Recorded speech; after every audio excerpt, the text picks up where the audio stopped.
আজকে ইনকিলাবের নিউজে দেখলাম যে ত্রিপুরায় আমাদের এই সম্প্রতি ঘটনায় যে কতগুলা মসজিদ ভেঙে দেয়া হইল, অথচ হিন্দুরা বাংলাদেশে কোনো একটা এক্সাম্পল উপস্থাপন করতে পারলো না যে 5 তারিখের পরে যে তাদেরকে টার্গেট করে তাদের মন্দির ভাঙা হয়েছে কিনা। আমার ভাই অ্যাডভোকেট মাহফুজুর রহমান সাহেব উনি খুলনার বা যশোরের কথা বলেন, সেইটা আজকেই শুনলাম ঢাকা বারে, যে তারা আর ভাঙলে তারা নিজেরাই ভাঙছে, এটা প্রমাণিত হয়েছে।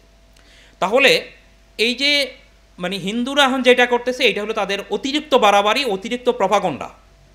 কিন্তু সামগ্রিকভাবে আমরা মনে করি বাংলাদেশ একটা সম্প্রীতির দেশ। এই দেশে আমরা যেরকম স্বাধীনতা সংগ্রামটা আমাদের ছিল সাম্য, মানবিক মর্যাদা, সামাজিক ন্যায় বিচার প্রতিষ্ঠার জন্য, এটা শুধু মুসলমানদের জন্য বলা হয়নি। এবং ইসলামী আন্দোলন বাংলাদেশ, যুব আন্দোলন, আমাদের সকলের এক এবং অভিন্ন লক্ষ্য, সেটা হলো নাগরিক হিসাবে বাংলাদেশের প্রত্যেকটা মানুষ সমান, সে বিচারের অধিকার রাখে, সে সামাজিক অধিকার রাখে এবং সব জায়গায় সে যেন নাগরিক হিসাবে সমান অধিকার পায়। তো এই লক্ষ্যে আসলে আমরা মনে করি যে এটাই আমাদের স্ট্যান্ডার্ড। যদিও আন্তর্জাতিক মানবাধিকার দিবস উপলক্ষে আজকের এই অনুষ্ঠান, আন্তর্জাতিককে মহলকে শেখানোর জন্য আমাদের অনেক কিছু আছে। আমরা মনে করি যে আমরা যদি এই ব্যাপারে আরও সরব হই, এই ব্যাপারে আমরা আরও বেশি আলোচনা অনুষ্ঠানের আয়োজন করি এবং আন্তর্জাতিক মহলের কাছেই আমাদের এই স্ট্যান্ডার্ডটা পৌঁছাইতে হবে যে তারা যেইভাবে মানবাধিকার প্রতিষ্ঠা করতে যাচ্ছে এটা মূলত মানবাধিকার না, মানবকে ধ্বংস করা। আজকে তারা আফগানিস্তানে যে মানব হত্যাকাণ্ড ঘটাইল, ইরাকে যে হত্যাকাণ্ডগুলো করছে, সিরিয়াতে এবং সেই আজকে ফিলিস্তিনের গাজাতে, এখানে তাদের মানবাধিকারে বুলি কোথায়? দামেস্কে সিরিয়ায় বিপ্লব হয়ে গেল, তো সেইখানেও কিন্তু একটা কারাগার আছে, সায়েদানা, অর্থাৎ মানব পিচাস কারাগার। এর আগে আফগানিস্তানে মানবাধিকার তথাকথিত অনেক দিন লঙ্ঘন হচ্ছে পাশ্চাত্যেরই ভাষায়।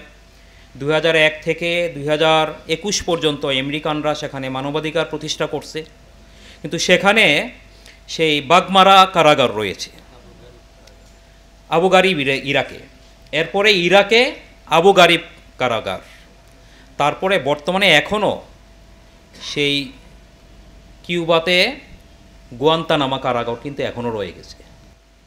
সুতরাং আমরা মনে করি যে পাশ্চাত্যের মানবাধিকার এটা আসলে কোনো মানবাধিকারের পর্যায়েই পড়ে না, বরং এটা তাহলে তাদের চরম ইসলাম বিদ্বেষী একটা রূপ। ইসলামের মানবাধিকারকে আন্ডার এস্টিমেট করার জন্য এবং মানুষকে ভুল বোঝানোর জন্য তারা তাদের পাশ্চাত্য সাহিত্য দ্বারা, তাদের সেই মিডিয়া দ্বারা এটাকেই বোঝায়। আপনারা দেখবেন যে আজকে হিজবুল্লাহ যদি একটা ঢিলও ছুঁড়ে, ইসরায়েলি যত পত্রিকা, হারেস বলেন, জেরুজালেম পোস্ট বলেন, টাইমস অফ ইসরায়েল বলেন, একদম ফলাও করে প্রচার হয়।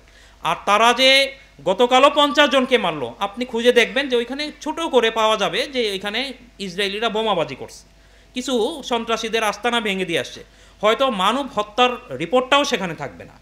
সুতরাং এখন সময় আসছে একটু উচ্চকণ্ঠে এর বিরুদ্ধে প্রতিবাদী হওয়ার।